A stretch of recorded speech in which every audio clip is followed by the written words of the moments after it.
우리가 진짜 그렇게 믿습니다. 주님이 일하실 줄 믿고요. 우리 교회도, 우리의 가정도, 우리의 삶 전체에 나의 힘으로 하는 것 같지만 오직 주님께서 일하신다는 것을 오늘도 간절히 믿고 소망합니다. 사순절 기간입니다. 우리 피아노 쪽 현수막을 한번 비춰주시겠어요? 카메라는.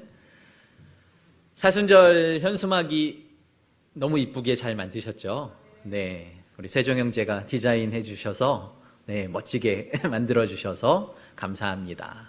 우리 사순절 그리고 그 밑에 중간에 뭐라고 써 있죠? 한번 크게 읽어볼까요? 시작. 아멘. 주님의 고난을 묵상합니다. 그러면 우리가 사순절 기간에는 항상 우울하게 살라는 뜻일까요? 굉장히 주님이 나 때문에 고난당하셨으니까, 주님이 십자가에 못 박히셨으니까 나는 이 40일 동안 우울해야 돼. 나는 되게 겸손해야 돼. 아무것도 하면 안 돼. 라는 마음으로 이 사순절을 보내라는 게 아니라 이 사순절 동안 주님을 묵상하면 묵상할수록 그분의 마음을 깨닫게 되는 거죠. 그분의 말씀을 깨닫게 되는 겁니다. 그래서 그분의 마음이 나의 마음이 되는 것. 주님이 왜 돌아가셨을까? 하나님이 왜 이 땅에 오셨을까? 그 복음을 통해서 우리에게 무엇을 원하실까? 이 주님을 더욱더 깊이 묵상하시고 주님과 하나 되시는 귀하고 복된 사순절 되시기를 예수 그리스도의 이름으로 축복합니다. 두 가지 사진을 제가 보여드리길 원해요. 오늘 말씀 제목이 너희는 신령한 집이다 이거잖아요.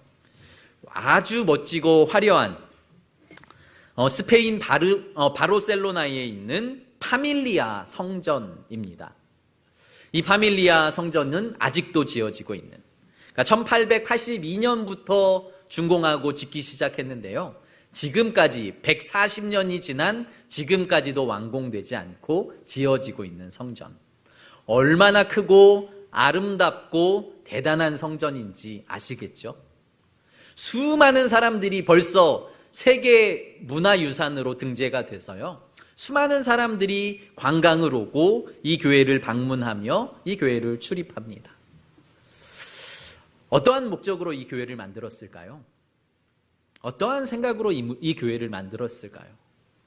수많은 돈과 수많은 시간과 최고의 건축가가 최고의 건축 기술을 그리고 최고의 그 도면을 그려서 정말 아름다운 성전을 만들고 있는데 생각해 보아야 하는 거죠. 주님이 저 교회를 기뻐하실까? 주님이 저 교회를 통해서 우리에게 무엇을 말씀하고 계실까? 이 생각을 우리는 하게 되는 것이죠. 세상 사람들은 더욱더 화려하고 더욱더 크고 누구나 알아줄 만한 건물을 짓고 싶어 합니다. 그러나 그 건물의 주인이신, 인생의 건물의 주인이신 하나님께서, 예수 그리스도께서 그 건물을 어떻게 생각하시고 판단하시느냐가 우리에게 너무너무 중요하다는 것을 다시 한번 우리는 새겨야 합니다. 또 한 그림은 헤롯 성전입니다. 헤롯 성전. 수많은 사람들이 모이고요. 화려한 성전. 2000년 전 예수님 당시에 있던 성전이기 때문에 정확한 사진으로 아니면 정확한 설명으로 남아있진 않지만 이 헤롯 성전은 아주 화려한 성전이었습니다. 금으로 치장되어 있는 성전이었습니다. 그래서 수많은 사람들이 그 성전을 바라보면 황홀했고 대단했고 와, 입이 쩍 벌어지는 성전이 바로 헤롯 성전이었다는 거죠. 헤롯 성전은 예수님 당시에 계속해서 지어지는, 몇십 년이 지났는데 완공이 되지 않고 계속 지어지는 성전이었습니다. 로마의 식민지 가운데 있었으니까요. 그 지역을 다스리는 왕이 헤롯 대왕이었고 그 헤롯 대왕이 유대인들에게 잘 보이기 위해서 이 성전을 건축해 준 것입니다. 유대인들이 자신의 말에 순종하도록, 반항하지 않도록, 무언가 다른 생각을 갖지 않도록 내가 성전을 지어줄게. 아름답고 화려한 성전을 지어줄 테니까 여기서 하나님을 잘 섬기면서 로마에 복종해. 이런 마음으로 이 아름답고 화려한 성전을 지어주셨다는 거죠. 지었다는 거죠.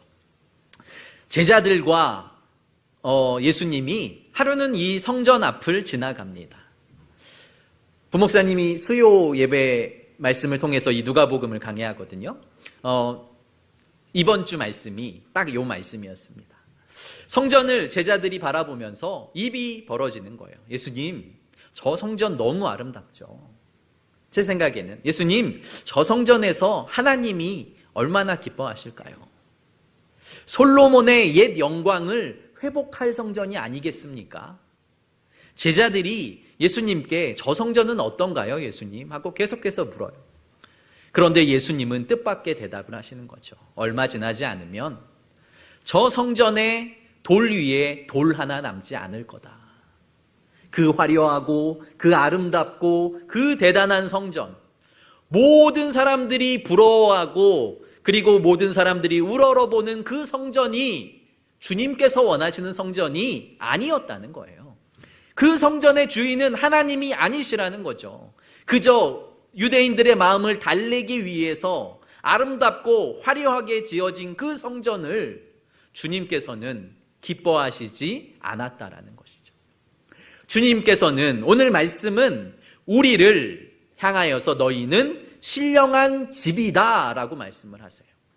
그러니까 세상에서 우리는 어떤 인생의 집을 지을까 고민해야 한다는 것이죠. 아까 화려한 성전처럼, 아니면 헤롯 대왕 성전처럼, 성당도 좋고 성전도 좋고 교회도 좋고 크고 화려한 건물이 아니라 그 중심에 누가 계신지, 그 기초가 무엇 위에 쌓여 있는지 우리는 그것을 오늘 말씀을 통해서 돌아보길 원합니다. 주님께서는 우리를 신령한 집을 세우라라고 명령하십니다. 5절 말씀 같이 봉독하겠습니다. 시작. 이도 산돌같이 신령한 집으로 세워지고 예수 그리스도로 말미암아 하나님이 기쁘게 받으실 신령한 제사를 드릴 거룩한 제사장이 될지니라. 아멘. 예수님은요, 마태복음 24절부터 마태복음 7장 24절부터 집에 관해서 말씀하시는데 두 종류의 집에 관해서 말씀하세요. 무너지는 집과 무너지지 않는 집. 크고 화려하고 얼마나 튼튼한 집에 관해서 말씀하시는 게 아니고요. 모든 인생의 집은 무너지는 집이 있고 무너지지 않는 집이 있다라고 말씀하세요. 무너지는 집은 모래 위에 지은 집 같다는 거고, 무너지지 않는 집은 반석 위에 집을 짓는 자 같다라고 말씀하시는 거예요. 그 기준은 무엇이냐면요, 예수님께서 내 말을 듣고 순종하는 자는 반석 위에 집을 지은 자 같다. 그러나 내 말을 듣고 순종하지 않는 자는 모래 위에 집을 짓는 자 같아서 비가 오고 태풍이 불어오면 그 집은 무너지고 만다라는 것입니다. 아무리 멋지고 아무리 화려하고 아무리 대단한 집일지라도 그 집이 모래 위에 지어져 있다면 그 집은 무너진다는 것이고요. 비록 허름한 집일지라도, 비록 작은 집일지라도, 다른 사람들이 보기에는 아름답지 않고 화려하지 않고 누구도 관심 없는 그 집일지라도 반석 위에 지어진 집은 튼튼할 것이다, 영원할 것이다, 주께서 우리에게 말씀하십니다. 또한 마태는 반석을 예수 그리스도라라고 말씀을 하세요. 예수 그리스도 위에 집을 지은 사람, 그의 말씀에 순종하는 사람, 그 사람이 온전한 집을 지은 사람이다라고 말씀하고 있다는 것이죠. 고린도전서 3장 6절에는 또 이런 말씀도 있습니다. 3장 16절 같이 읽어보겠습니다. 시작. 너희는 너희가 하나님의 성전인 것과 하나님의 성령이 너희 안에 계시는 것을 알지 못하느냐. 아멘. 하나님께서는 이 화려한 성당, 화려한 성전, 화려한 교회를 원하시는 것이 아니라 너희가 성전이야. 너희가 성령이 거하는 성전이야. 너희가 신령한 집, 너희가 거룩한 집, 너희가 성전이 되어야 한다라고 우리에게 말씀하시는 것이죠. 사랑하는 성도 여러분, 성도 여러분들은 어떤 집을 건축하고 계십니까? 사람들 보기에 좋은 집, 사람들에게 내세울 만한 집, 나의 학벌을 높이고 나의 지식을 높이고 나의 물질을 높이고 그리고 나에게 명예를 높이고 사람들이 알만한 이름을 내는 것을 나의 인생의 목표를 삼고 있다면 주님이 원하시는 집이 아닐 수도 있다라는 것을 기억하시길 바랍니다. 주님이 원하시는 집은 예수 그리스도께, 말씀에, 그리고 하나님께 순종하는 그러한 삶을 사는 사람들이 세우는 집을 원하고 계십니다. 신령한 집을 세우기 위해서 주님께서는 두 가지를 말씀하세요. 1절, 2절 말씀 같이 읽겠습니다. 시작. 그러므로 모든 악독과 모든 기만과 외식과 시기와 모든 비방하는 말을 버리고 갓난 아기들 같이 순전하고 신령한 젖을 사모하라. 이는 그로 말미암아 너희로 구원에 이르도록 자라게 하려 함이라. 아멘. 주님께서는 신령한 집이 되기 위해서 버려야 할 것이 있고 사모해야 할 것이 있다고 말씀하십니다. 버려야 할 것은 1절 말씀에 악독, 기만, 외식, 시기, 비방입니다. 이것은 자신의 집을 아름답게 세우기 위해서 다른 사람들을 속이고 다른 사람들에게 죄를 짓고 다른 사람들을 비방하며 넘어지게 하는 것이죠. 그러면서도 나의 집은 세우면 나의 집은 아름다우니까, 나의 집은 사람들이 인정할 만한 집이니까 하고 자랑하는. 그러나 주님께서는 성도면, 신령한 집을 세우는 자들이면 이러한 것들을 버려야 한다. 버리고 사모해야 할 것은 2절 말씀에 갓난 아기들 같이 순전하고 신령한 젖을 사모해라. 신령한 젖은 하나님의 말씀입니다. 그러니까 하나님의 말씀을 사모하라는 것이죠. 무너지지 않는 집이 반석 위에 세운 집인데 그 집이 말씀 위에 세워진 집이라고 했잖아요. 주님의 말씀을 듣고 순종하는 것. 그러니까 말씀 위에 세워져서 순종하는 자들, 그 자들이 하나님의 말씀을 신령한 젖으로 받아들이고 젖을 사모하는 어린아이처럼, 어린아이가 엄마의 젖을 사모하는 것처럼, 목마른 사슴이 시냇물을 찾아 헤매는 것처럼, 갈망하는 것처럼 나의 영혼이 하나님을 갈망하고 있는지, 나의 삶이 하나님의 말씀을 그렇게 사모하며 살아가고 있는지 오늘 우리의 삶을 점검해 보아야 할 줄 믿습니다. 세상 사람들은 더 화려한 집을 짓기 위해 다른 건축물들을, 다른 건축 자재들을 찾아다닙니다. 그러나 오늘 성경은 우리에게 분명히 말씀합니다. 하나님의 말씀을 사모하라고. 하나님의 말씀으로 말미암아 2절 후반절의 말씀 보시면 이는 그로 말미암아 너희로 구원에 이르도록 자라게 하려 함이라. 아멘. 하나님의 말씀만 우리를 구원에 이르도록 자라나게 한다는 것입니다. 하나님을 믿고, 그러니까 예수 그리스도를 구주로 영접하면 우리는 하나님의 자녀가 됩니다. 그리고 하나님의 말씀으로 우리는 구원에 이르도록 자라갑니다. 그리고 예수 그리스도가 다시 오실 때에 그 구원이 완성됩니다. 우리는 이것을 기억해야 합니다. 우리가 구원받은 자녀라면 구원받은 자녀답게 구원에 이르도록 자라가라고 베드로 사도는 우리에게 분명히 말씀하고 계시고, 마지막 때에 예수 그리스도로 말미암아 그 완벽한 하나님의 나라, 완벽한 구원이 성취될 것이다 라고 우리에게 말씀하시는, 그러므로 우리는 하나님의 말씀을 사모해야 합니다. 세상의 소리가 아니라, 세상의 음성이 아니라 하나님의 소리와 하나님의 음성이 우리에게 들려야 하는 것이죠. 세상 사람들은 다른 것에 관심이 많지만 우리 믿는 사람이라면 하나님의 말씀이 진리입니다. 하나님의 말씀이 생명입니다. 하나님의 말씀이 능력입니다. 이것을 정말 가슴 깊이 새기고 그 말씀을 사모하며 살아가는 것이 신령한 집이고, 그리고 성전이고, 하나님이 기뻐하시는 거룩한 자녀들이라는 것을 기억하시길 바랍니다. 그리고 두 번째로는 산돌, 즉 예수 그리스도를 모퉁이로 삼으라 라고 우리에게 말씀하십니다. 6절 말씀 같이 읽겠습니다. 시작.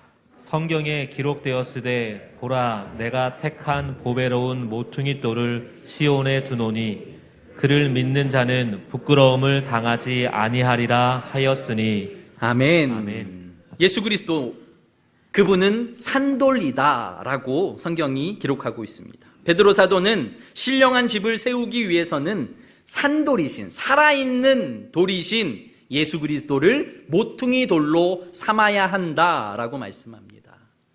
예수님 당시의 중동 지역의 건축 기술은 이러했답니다. 먼저 모퉁이에 아주 커다랗고 반듯한 돌을 가장 먼저 설치해 놓는 거예요. 그리고 그 모퉁이 돌이 기준이 되어서 가로를, 세로를, 그리고 높이를 재며 그 기준에 따라 집을 지어가기 시작한다는 것이죠. 그러니까 예수 그리스도가 우리의 인생의 모퉁이 돌이 된다는 뜻은 예수 그리스도를 우리의 인생의 집을 짓는데 가장 기초로 삼겠다는 뜻인 거예요. 가장 기준으로 삼겠다는 뜻입니다. 그분을 기준으로 해서 그분과 내가 맞지 않는다면, 그분보다 내가 튀어나와 있는 것이 있다면 그것을 망치로 깨는 거죠. 그분보다 더 모자른 것이 있다면 우리가 더 자라나게 하는 것이죠. 그래서 그 기준과 맞지 않게 기울어져 있는 나의 성품이 있다면, 나의 삶이 있다면 그 기준으로, 모퉁이 돌을 기준으로 다시 집을 온전히 세워서 올바로, 똑바로, 그리고 바르게 집을 지을 수 있다라고 성경이 우리에게 말씀하고 계신 것입니다. 사랑하는 성도 여러분, 예수 그리스도가 여러분들의 삶의 모퉁이 돌 맞으십니까? 예수 그리스도가 중심이 되셔서 여러분들은 생각하고 행동하십니까? 내 욕심, 내 방법, 내 생각이 아니라 예수 그리스도의 말씀, 예수 그리스도의 삶이 우리의 기준이 되어서 그 말씀대로 살아가고, 그 말씀대로 생각하고, 그 말씀대로 행동해야 할 줄 믿습니다. 7절 말씀도 같이 읽겠습니다. 시작. 그러므로 믿는 너희에게는 보배이나 믿지 아니하는 자에게는 건축자들이 버린 그 돌이 모퉁이의 머릿돌이 되고. 아멘. 아멘. 뭐라고 말씀합니까? 믿는 너희에게는 보배라는 거예요. 보배는 소중한 거잖아요. 가장 소중한 걸 보배라고 말하고요, 보물이라고 말해요. 그런데 세상 사람들에게는 건축자의 버린 돌 같은 존재라고 말하는 거죠. 이 돌의 가치가 어디에서 결정되냐면요, 우리가 그 돌을 어떻게 생각하느냐. 보석도 여러 가지가 있잖아요. 그 중에 아마 다이아몬드가 가장 귀한 보석일 텐데, 그것을 사람들이 그렇게 가치를 부여하고 기준을 정했기 때문에 다이아몬드가 가장 귀한 보석이 될 수 있다라는 거죠. 그런데 다이아몬드를 한 번도 접하지 못한 사람, 그리고 다이아몬드와는 전혀 관계없는 곳에서 사는 그 사람이 만약에 다이아몬드를 발견했다면 그 사람에게는 그저 아름다운 돌멩이 하나에 지나지 않은 보석이 아니라 아름다운 돌멩이에 지나지 않게 된다는 것이죠. 오히려 돌 모양이 아니기 때문에 그냥 버려질 수 있다는 것이죠. 주님께서는 오늘 우리에게 이걸 말씀하세요. 믿는 너희에게는 보배야, 예수 그리스도가. 그런데 믿지 않는 저들에게는 버림받는 돌이야 라고 말씀하시는 거죠. 세상 사람들이 더 화려한 삶, 더 멋진 삶을 살기 위해서는 예수 그리스도를 머릿돌로 삼으면 안 돼요. 왜냐하면 예수 그리스도를 머릿돌로 삼으면 예수 그리스도에 맞춰서 나의 인생의 집을 만들어 가야 되기 때문인 거죠. 내 욕심껏, 내 마음껏 나의 집을 건설하고 나의 집을 재단하고 나의 집을 만들고 싶은데 예수 그리스도가 기준이 되면 내가 하고 싶은 것을 다 할 수 없잖아요. 예수 그리스도가 기준이 되면 내가 생각하고 행동하는 모든 것에 제약들이 따르게 됐잖아요. 세상 사람들은 그 돌보다 더 화려하고 더 멋진 돌을 가져다가 자신들의 모퉁이 돌을 삼고 머릿돌을 삼는다고요. 그런데 우리도 세상 사람들처럼 예수 그리스도를 나의 모퉁이 돌, 머릿돌로 삼지 않고 살아가는 우리의 인생이 얼마나 많은지 우리의 삶을 돌아보아야 합니다. 사랑하는 성도 여러분, 저는 성도인 우리에게 예수 그리스도는 모퉁이 돌, 그분은 오직 예수라는 단어로 사용되어야 한다라고 생각합니다. 예수 외에는 다른 길이 없습니다. 예수님만 진리이십니다. 예수님만 생명이십니다. 그러므로 나의 인생의 집은 예수로 출발해서 예수로 마무리합니다. 나의 인생의 모든 질문에 백문일답은 100가지 질문을 해도 나에게 한 가지 대답은, 오직 한 가지의 대답은 오직 예수입니다 라는 답을 갖고 사셔야 한다는 것이죠.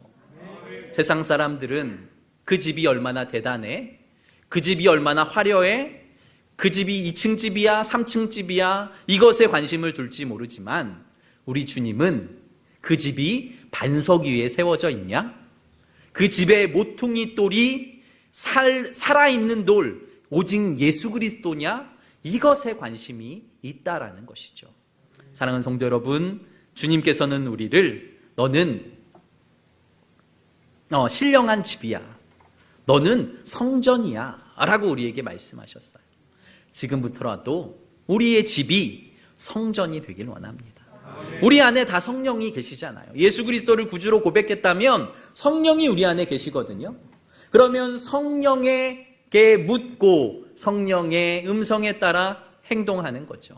말씀을 읽고 묵상하며 그 말씀이 무엇을 말씀하고 있는지, 무엇을 가리키고 있는지 우리는 그 말씀에 따라서 행하고, 예수님이라면 어떻게 하셨을까? 예수님이라면 이 상황에 무엇라고 말씀하셨을까? 예수님이라면 이 상황을 어떻게 결정하셨을까? 세상 사람들 다 그래요. 이거는 그냥 관행이에요. 세상 사람들이 따르는 그 관행, 그 방법이 아니라 오직 예수 그리스도라면 어떻게 하셨을까? 예수 그리스도를 모퉁이 돌 삼고 여러분들의 인생을 쌓아가시며 그 인생이 영원한 하나님의 나라에 거하는 영원한 신령한 집이 되시기를 예수 그리스도의 이름으로 축복합니다. 기도드리겠습니다. 거룩하고 존귀하신 아버지 하나님, 주님을 찬양합니다. 우리의 인생의 주인이신 주님께서 너희는 신령한 집이 되어야 한다라고 말씀합니다. 거룩한 집, 성령이 거하는 집이 바로 성도입니다. 한 사람 한 사람이 교회가 되고 또 그 교회에 한 사람 한 사람이 모여 아름다운 예수 그리스도를 머리 삼은 멋지고 아름다운 진짜 교회가 된다는 것을 우리가 기억하게 하여 주시고, 하나님 나 한 사람이 교회 되게 하시고, 또한 우리 성일교회가 정말 온 성도들이 예수 그리스도를 머릿돌 삼고 예수 그리스도를 머리 삼고 한 사람 한 사람이 벽돌이 되어 아름다운 성전을 지어가는 하나의 공동체가 될 수 있도록 축복하여 주시옵소서. 우리의 삶을 받으시고 우리의 삶을 인도하시고 우리와 동행하길 원하시는 살아계신 예수님 이름으로 감사하며 기도드립니다. 아멘.